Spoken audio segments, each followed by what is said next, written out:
Hello, my dear. RK Simple Classes welcomes you all. आज की class start करते हैं. नो वेस्टिंग ऑफ टाइम, क्योंकि time he is the most precious thing in the world. दुनिया में अगर कोई सबसे वैल्यूएबल चीज़ है तो टाइम है. जिसने टाइम को पकड़ लिया उसने सबको पकड़ लिया.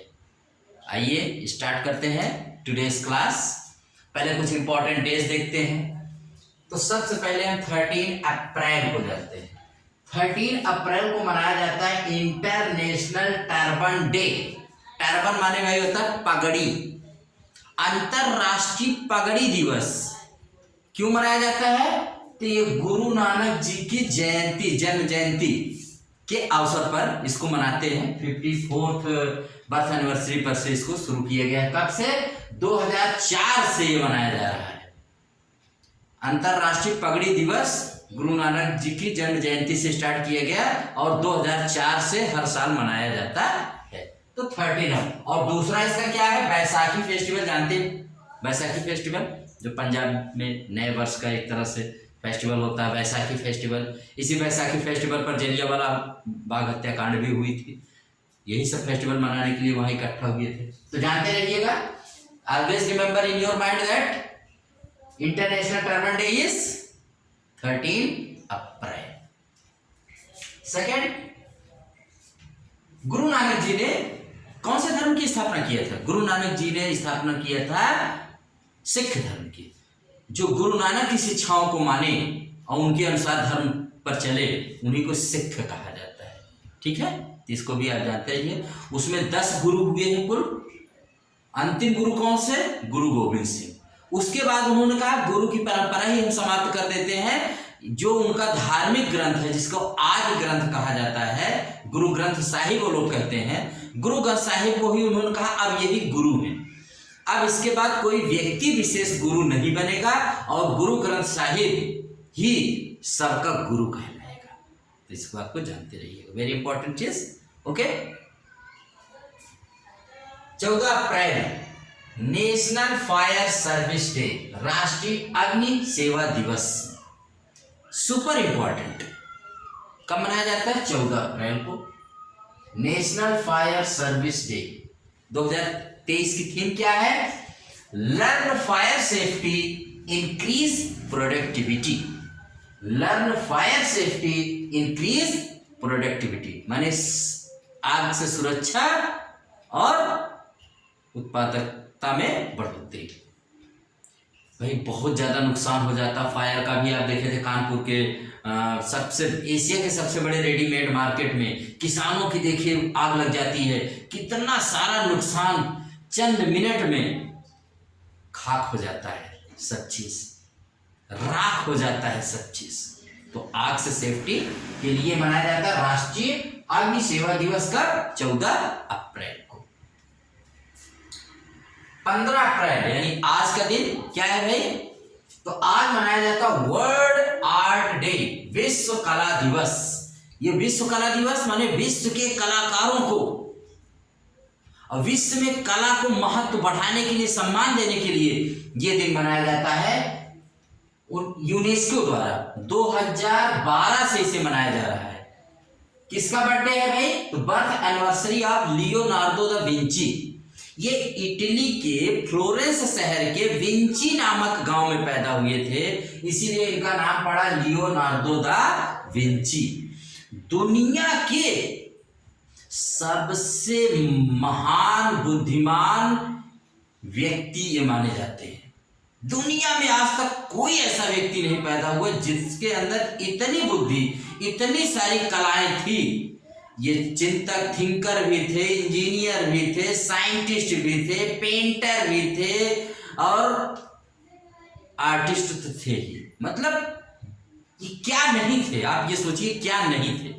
और इनके द्वारा बनाई गई एक रचना मोनालिसा, आज तक उस पर रिसर्च हो रही है कि मोनालिसा वास्तव में हंस रही है कि रो रही है, कि कैसे उसके चित्र को इन्होंने बनाया. मोनालिसा कभी भी उसी मोनालिसा को शॉर्ट नाम करके मोना बना है. मोना, मोना डार्लिंग. ठीक है. तो दुनिया की सबसे मशहूर, सबसे चर्चित, सबसे ज्यादा रिसर्च की जाने वाली कौन सी पेंटिंग है? मोनालिसा। किसने बनाया? Leonardo da Vinci. इन्हीं के जन्म दिवस को, बर्थ एनिवर्सरी को किस रूप में दुनिया मनाती है भाई? तो वर्ल्ड आर्ट डे, विश्व कला दिवस। इसको भी आप याद रख सकते हैं, ठीक है।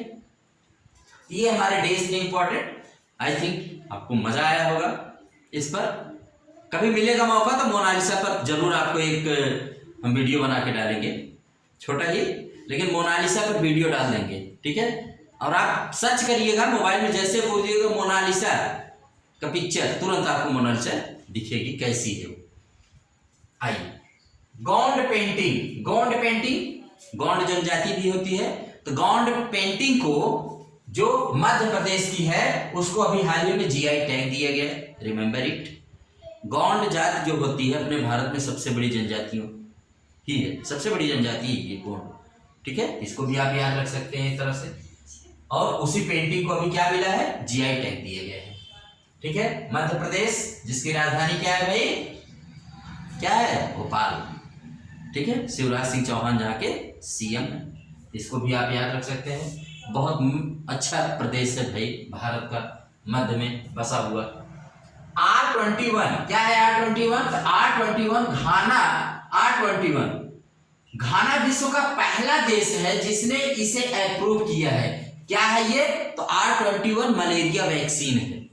क्या है? मलेरिया वैक्सीन है, और घाना विश्व का पहला देश है जिसने इसको अप्रूव किया है। ये बनाई गई है ऑक्सफोर्ड यूनिवर्सिटी द्वारा डेवलप की गई है ये मलेरिया वैक्सीन, और इसको वर्ल्ड चेंजर बता रहे हैं। मतलब मलेरिया के क्षेत्र में एक तरह से वर्ल्ड चेंजर माने ऐसी वैक्सीन है। तो बहुत ज्यादा एग्जाम में बनने वाला है क्वेश्चन भाई। R21 जानते रहिए मलेरिया की वैक्सीन है। किस देश ने इसे सबसे पहले अप्रूव किया है? तो घाना ने। घाना एक अफ्रीकन कंट्री है, जानते रहिएगा। और किसके द्वारा बनाई गई? तो ऑक्सफोर्ड यूनिवर्सिटी द्वारा डेवलप की गई है।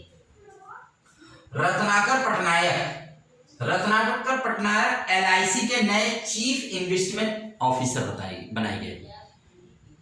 LIC के नए चीफ इन्वेस्टमेंट ऑफिसर बनाए गए हैं। कौन? Ratnakar Patnaik. World statistics report के अनुसार इसने 142 देशों की रैंकिंग किया कि मोस्ट क्रिमिनल कंट्रीज, कि कहां सबसे ज्यादा कौन अपराध कहां पर हुए हैं, उसकी रैंकिंग इसने दिया, जिसमें भारत को 77वां स्थान प्राप्त हुआ है। 77। जानते रहे इंडिया का तो बहुत इंपॉर्टेंट है। मतलब वर्ल्ड स्टैटिस्टिक्स रिपोर्ट के अनुसार मोस्ट क्रिमिनल कंट्रीज में भारत 142 देशों में भारत को 77वां स्थान, 77 प्लेस मिला है रैंकिंग में। इसमें वेनेजुएला टॉप किया है भाई, मोस्ट क्रिमिनल कंट्रीज की कैटेगरी में आया है। कौन? वेनेजुएला। दक्षिण अमेरिका का एकदम ऊपर आप देखेंगे वेनेजुएला, जिसकी राजधानी कराकस है। कुछ दिन पहले अभी इसकी मुद्रा बहुत ही ज्यादा, मतलब एक तरह से गर्त में चली गई है, और ये कराकस इसकी राजधानी है, जानते रहिएगा। ये भी आप याद रख सकते हैं इसको भी। ये रिपोर्ट जरूर जानते रहिए। भारत की रैंकिंग कौन सी? 77 है, वेनेजुएला की आप जानते रहिए। संजय अग्रवाल MD और CEO बनाए गए हैं AU स्मॉल फाइनेंस बैंक के। AU स्मॉल फाइनेंस बैंक के MD और CEO कौन बनाए गए हैं? तो संजय अग्रवाल बनाए गए। इसको रिमेंबर करिएगा। गोड्डा प्लांट, ये जानिए गोड्डा प्लांट है कहाँ? कहाँ पर है? झारखंड में है। किसका है गोड्डा प्लांट? तो जानिएगा अडानी समूह की। अडानी समूह की कंपनी है, अडानी ने इसको बनाया है, डेवलप किया है। झारखंड में है। क्यों चर्चा में है? इसने अभी बांग्लादेश, ठीक है, इसने किसको दिया है बिजली भाई? बांग्लादेश को दिया है, ठीक है। तो बांग्लादेश को इसने बिजली दिया है। क्या दिया है इसने? हाँ, बांग्लादेश पावर डेवलपमेंट बोर्ड को इसने 450 मेगावाट से, अब कुछ जगह कह रहे हैं 750 मेगावाट तक इसने बिजली सप्लाई किया है। तो गोड्डा पावर प्लांट जानते रहिए कहां पर है? झारखंड में है। किसका है? अडानी जी का है। और कहां पर इसने बिजली किस देश को दी है? तो बांग्लादेश को दी। गोड्डा पावर प्लांट आपके CA में बहुत अच्छा क्वेश्चन बन सकता है। उसके बाद आप देखेंगे कि नेक्स्ट न्यूज जो है आज, झारखंड की राजधानी क्या होगी भाई? झारखंड की राजधानी आपकी होगी रांची, ठीक है, झारखंड की राजधानी रांची, ये आप याद रख सकते हैं। ब्लू इकोनॉमी क्या होती है? ब्लू इकोनॉमी माने तो समुद्र से संबंधित अर्थव्यवस्था को ब्लू इकोनॉमी कहते हैं। समुद्र में जितने संसाधन हैं, जितने भी हमारे खनिज पदार्थ, जितने भी हमारे भरे हुए हैं समुद्र के ही अंदर, क्या नहीं है। अपने यहाँ तो समुद्र मंथन हुआ था, 14 रत्न निकले थे। सबसे पहले क्या निकला था? जहर निकला था। सबसे लास्ट में जाके अमृत निकला था। पढ़ाई भी जानते रहिएगा, ऐसे ही होती है। जब आप मथते हैं, दिन रात मेहनत कर रहे हैं ना, तो बहुत जहर लगेगा, लेकिन जिस दिन नौकरी मिल जाएगी ना मेरे दोस्त, उस दिन आपको अमृत लगेगी जिंदगी। तो पढ़ाई क्या है? समुद्र मंथन ही है। मंथन करते रहिए, चिंतन करते रहिए, पढ़ाई करते रहिए, और एक दिन आपको अमृत मिलेगा। अभी ये जहर लगेगा। सुबह उठना, रात तक पढ़ना, हमेशा टॉपिक को ढूंढ ढूंढ के पढ़ना, जिंदगी क्या लग रही होगी? जहर लगेगी। लेकिन एक दिन जब नौकरी मिल जाएगी ना, अमृत लगने लगेगी। तो ब्लू इकोनॉमी आ सकता है कि एग्जाम में। ब्लू इकोनॉमी से आप क्या समझते थे? ब्लू इकोनॉमी से मतलब है समुद्र से संबंधित अर्थव्यवस्था, ये आप जानते हैं। ये भी बीकानेर हाउस, ये क्यों चर्चा में? बीकानेर हाउस पहले जानते हैं कहाँ है? क्योंकि आएगा अभी बीकानेर हाउस, उसने ना दे करके कि बीकानेर हाउस में अभी भूटान के लोगों ने प्रदर्शनी दिखाई, ये कहाँ है? तो बीकानेर तो आते तो चले जाएंगे राजस्थान में, लेकिन बीकानेर हाउस, हैदराबाद हाउस, जैसे ये सब नाम आए भाई तुरंत आप चले जाइए करिए नई दिल्ली में। हैदराबाद हाउस में ही सारे गेस्ट इंपॉर्टेंट जो विदेशों के आते हैं सबको खिलाया पिलाया जाता है। राष्ट्रपति, प्रधानमंत्री उसी में भोज आयोजित करते हैं, डिनर पार्टी वार्टी देते हैं। तो ये दोनों जानते रहिएगा ना, हैदराबाद और वहां चले जाइए, बड़े गड़बड़ हो जाएगी आप। तो बीकानेर हाउस दिल्ली में है। यहाँ पर भी भूटानी कलाकारों के द्वारा 80 पेंटिंग का प्रदर्शनी की गई। 80 पेंटिंग दिखाई गई है, और ये थंका शैली में पेंटिंग है, और इसमें देवी तारा के 21 अवतारों और बौद्ध धर्म के विभिन्न पहलुओं का वर्णन किया गया है।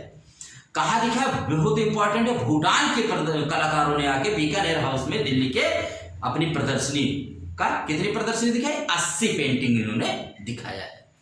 ये वेरी वेरी इंपॉर्टेंट है। भूटान हमारा पड़ोसी देश है। डोकलाम वहां का बहुत चर्चित रहता है। डोकलाम भारत और चीन को लेकर विवाद हो गया था। डोकलाम को लेकर, डोकलाम है किसका? एक पठार है, और ये भूटान का है, और भूटान की सुरक्षा भारत पर है। इसकी राजधानी थिम्पू है। अभी यहाँ के जो राजा हैं अपने यहाँ आए थे, ठीक है, तो इसको भी आप जानते रहिएगा। The banker to every Indian, the banker to every Indian, ये एसबीआई माने स्टेट बैंक ऑफ इंडिया द्वारा लॉन्च की गई कॉफी टेबल बुक है। तो अभी पूछेगा कभी हाल ही में एसबीआई ने कौन सी टेबल बुक लॉन्च की भाई? Coffee table book. तो जानते रहिए the banker to every Indian या the banker to every Indian coffee table book किस बैंक के द्वारा अभी हाल ही में लॉन्च की गई? तो एसबीआई का मुख्यालय कहाँ है भाई? मुंबई है। आरबीआई का भी मुख्यालय मुंबई है। आरबीआई सारे रिजर्व बैंक ऑफ इंडिया जो हमारे भारत देश के सारे नोटों को छापती है, सिर्फ एक को छोड़कर, 1 रुपए का नोट, ठीक है। अब आते हैं आज की लास्ट न्यूज पर। हम देखते हैं तेलंगाना में कल यानी 14 अप्रैल को डॉक्टर BR अम्बेडकर की जयंती पर उनकी सबसे ऊंची प्रतिमा का अनावरण किया गया। एक तरह से किसके द्वारा किया गया? तो तेलंगाना के जो चीफ मिनिस्टर हैं के चंद्रशेखर राव के द्वारा। आइए इसके बारे में हम लोग थोड़ा सा बात कर लेते हैं। तेलंगाना जिसकी राजधानी हैदराबाद है, 2 जून 2014 को ये आंध्र प्रदेश से अलग होकर के भारत का 29वां राज्य बना है तेलंगाना। तेलुगु भाषा के आधार पर इसको बनाया गया था, ठीक है।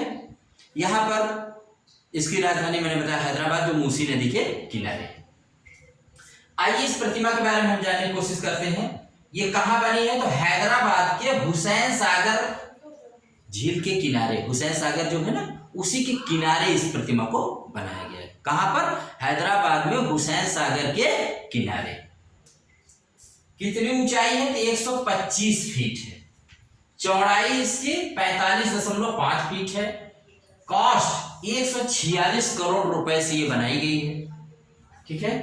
कैसी प्रतिमा है भाई? कांस्य प्रतिमा, तांबे की बनी हुई है, ठीक है। और सामग्री इसमें क्या क्या लगा है? तो 96 टन तांबा और 97 टन इस्पात स्टील और तांबा, ये सब मिला करके तब जाके पूरी परियोजना पूरी हुई है। यहीं पर एक लाइब्रेरी, एक म्यूजियम और एक फोटो गैलरी का भी उद्घाटन किया गया है। कहाँ पर? जहाँ पर ये प्रतिमा माने हैदराबाद के हुसैन सागर के किनारे जहाँ ये बनी है, तो वहाँ एक लाइब्रेरी और एक म्यूजियम यानी संग्रहालय और एक फोटो गैलरी जो बाबा भीमराव अंबेडकर जी से संबंधित है वो लगी हुई। बाबा भीमराव अंबेडकर, जैसा मैंने कल भी बताया था कि उनका जन्म इंदौर मध्य प्रदेश के इंदौर, जो भारत का सबसे साफ जिला है भाई, सबसे साफ शहर माना जाता है, कई साल से लगातार वही आ रहा है। तो वहीं पर एक कस्बा है छोटा सा इंदौर में, महू, और वहीं पर ये पैदा हुए थे। कौन? Doctor B R. अंबेडकर जी। इनको संविधान का जनक कहा जाता है। ये भारत के पहले विधि और न्याय मंत्री थे।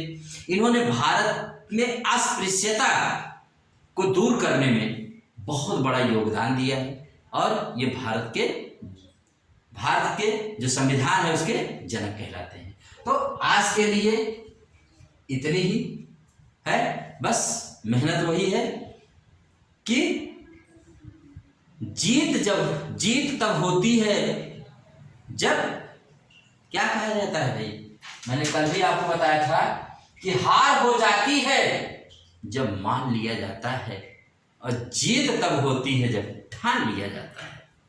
हार तब होती है जब मान लिया जाता है और जीत तब होती है जब ठान लिया जाता है। तो इसी पर मैं आपको कहना चाहूँगा कि आप भी कुछ ठान लीजिए, मानिए नहीं, ठान लीजिए कि मुझे कुछ करके दिखाना है और कर जाइए, अपने सपनों को पूरा कर लीजिए। ठीक है, इसी पर आरके सिंपल क्लासेस आज अपनी इस क्लास को यहीं पर एंड करता है। अगर ये आपको वीडियो पसंद आए, you can like, share, subscribe कर सकते हैं, बाकी आपकी अपनी मर्जी। Okay, thank you very much.